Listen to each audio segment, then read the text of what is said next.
Hi everyone, I'm Brent Graham and you're watching Good for the Game TV, and this is our preview of Stage 5 of the Tour de France. We'll also have a look at the latest betting and a quick recap of Stage 4 as well. If you're new to our videos, then go straight down below, hit the subscribe button, whack the bell, and you'll get notified of any videos we upload in the future. We do a lot of cycling betting, mainly on the Tour de France, and then of course rugby previews, which are our bread and butter. And we're going to put a couple of useful links in the top comments bar. You can subscribe to my Tour de France newsletter. I promise you, I only bug you for 3 weeks of the year, and it's absolutely free. It's just I enjoy corresponding with other people who love cycling. And we'll also put a link to the Good for the Game forum where other punters also share their bets, and I post my bets each day on the Tour de France. Let's get straight into the action, though, and let's go have a look what happened in Stage 4, where we had the predictable sprint finish. I must say I was one of the people who thought there might be a bit more action on the final climb, and Sunweb did come to the front and try to set a pace, but as Couch Critic said on Twitter, it really wasn't much of a pace, and I can only suspect that perhaps Matthews wasn't feeling at his best. I did see his comments after Stage 3 suggesting that even though he ran second there, he wasn't feeling terribly strong. Viviani, quick step rider, I did fancy him a bit for the stage. It was a bit too short for me to get involved with because I did expect some action on the final climb, which never happened. He did win nicely, edging out Christoph. Well done to Will Newton, who did call him for a big ride there. Christoph, I haven't been that impressed with him of late, but he certainly made me sit up and take notice. And he also ruined my treble. I had Viviani over Groenewegen, who ran fifth, and I had Ewan over Sagan, and Ewan just tipping Sagan. But unfortunately, I needed Nizzolo to beat Christoph, and you could see there Nizzolo finishing down in seventh. So nothing much changed as far as the general classification goes. Let's just pop onto World Sports Betting. We'll just have a look at the latest betting there. We've got Egan Bernal still 16-10, Thomas 5-2, Fuchsland 9-1, Kruijswijk 12-1, Pinot 12-1, Yates 14. And there's my upfront selection. Katana still dangling at what I would consider still a fairly tempting 20-1. Looking a little bit further down the line, just a comment on Richie Porte. I heard the commentators mention a few times today that he looked to be racing handy and perhaps starting to look more like his old self. So he may be one to watch going forward, because up until now, things haven't gone Porte's way. Certainly his team didn't go very well in the time trial. That's the updated betting. Let's go across to the actual profile of the stage itself. Before we do that, though, let me go take you to Will Newton's Twitter account. That's at Inside Peloton 96. He has posted his preview. Fortunately, got it in before he went to a dinner with the wife's family. And here we go. You'll see he starts with the profile of the stage. It is his pinned tweet. So if you go to his Twitter page, you'll find it. And I won't take you through all of it, but you can see he goes absolutely in depth, including some photos from Google Earth of the climbs of the roads, and he goes into a lot of detail. I'll take you down straight away to the very end. He likes two riders, Schachman, the Bora rider, Sagan's teammate, and the Astana rider, Lutsenko. Lutsenko, there's probably doubt as to whether he'll be let into a breakaway, either by his team or certainly by Ineos, because he's not that far behind.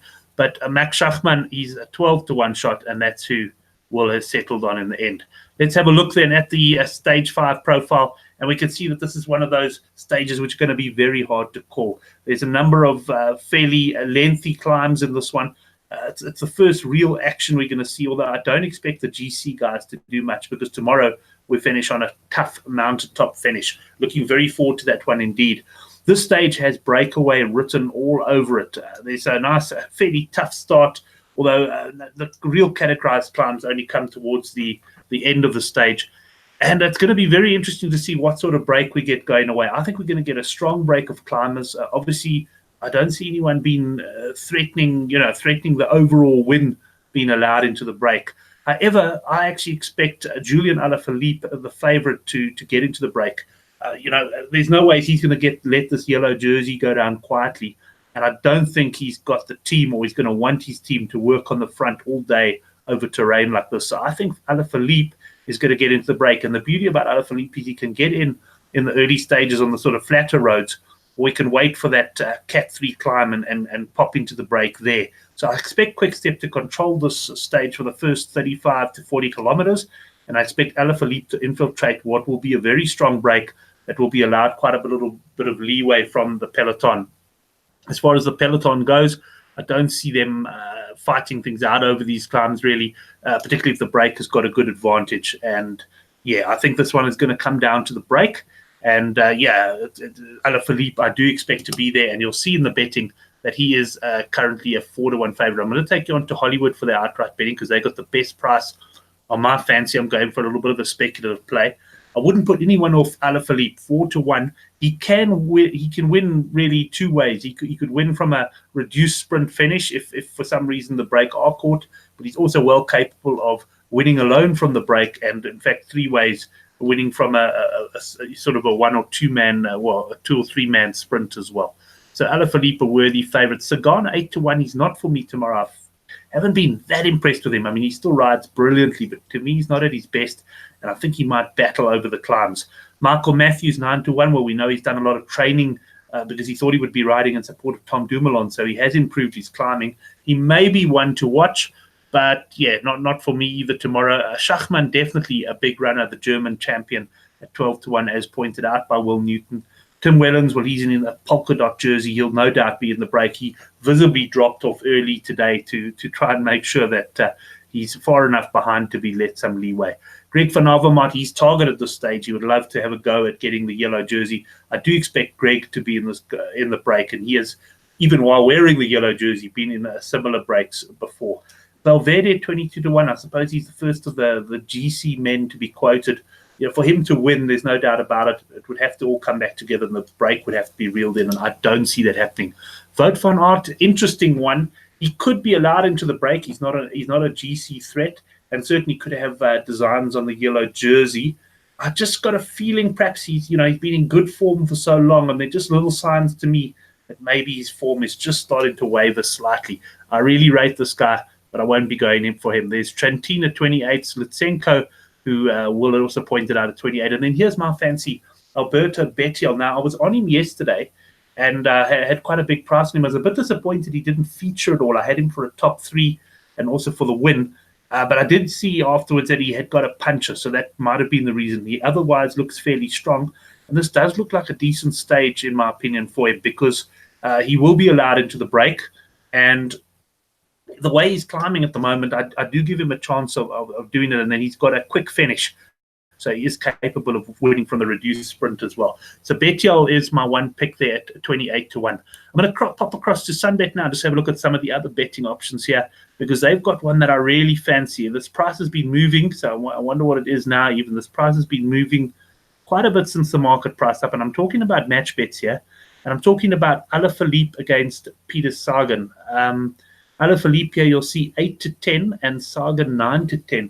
Now, this is a very interesting one. I can tell you this opened up, I think Alaphilippe was 6-10 or somewhere around there. So Alaphilippe has strangely drifted here. And when it was 6-10, I was actually eyeing out a massive max bet 10-unit play, because I think Alaphilippe is going to beat Sagan tomorrow. I wouldn't be surprised if Sagan is not at the business end of this stage. So I think there's excellent value. I'm not too sure why there's the drift in favor of Sagan. So I'm a bit nervous about that. So I have narrowed my betting stake down from 10 units to 5. But I'm going for Alaphilippe to beat Peter Sagan at 8-10. Then there's another little market that Sunbet have got, which I've got a little bit of interest in tomorrow. A bit of a speculative play. But this is the winning margin between the winner and the second placed rider. And I'm going for 2 seconds or more here, 22-10. Now, just to pop back to the stage classification, we finish after the final climb, we descend, and there's quite a long stretch of sort of, I think it's about 10 kilometers or so, where a flat road, where obviously it's going to be fairly tough for a guy who may have broken away on the final climb to hold off a charging peloton. The thing is, I don't think he's going to have to hold off a charging peloton. I think more than likely it'll be a few guys from a breakaway chasing him. And we've seen it time and time again how those sort of groups struggle to get cohesion, and they really struggle to bring someone back. I even think there's a possibility, if there's 5 or 6 guys together at the bottom of the climb, that someone could attack on that final stretch and pull away, and everyone else just looks at each other as he rides away into the distance to win. So I'm looking for a winning margin here of 2 seconds or more. Very interesting bet. It should give me quite a nice interest for the stage. Well, that's it then as far as the Tour de France Stage 5 preview goes. Hope you enjoyed this one. Certainly has been an interesting tour so far, and I think it's only going to get better. We're in for one of the classic Tour de France's of all time. Just a reminder to subscribe to our channel if you haven't done so yet. Look out for our Tour de France previews and, of course, our flagship rugby show, The Handicap, Rugby Chat That Matters, and that is on Thursday night at 9.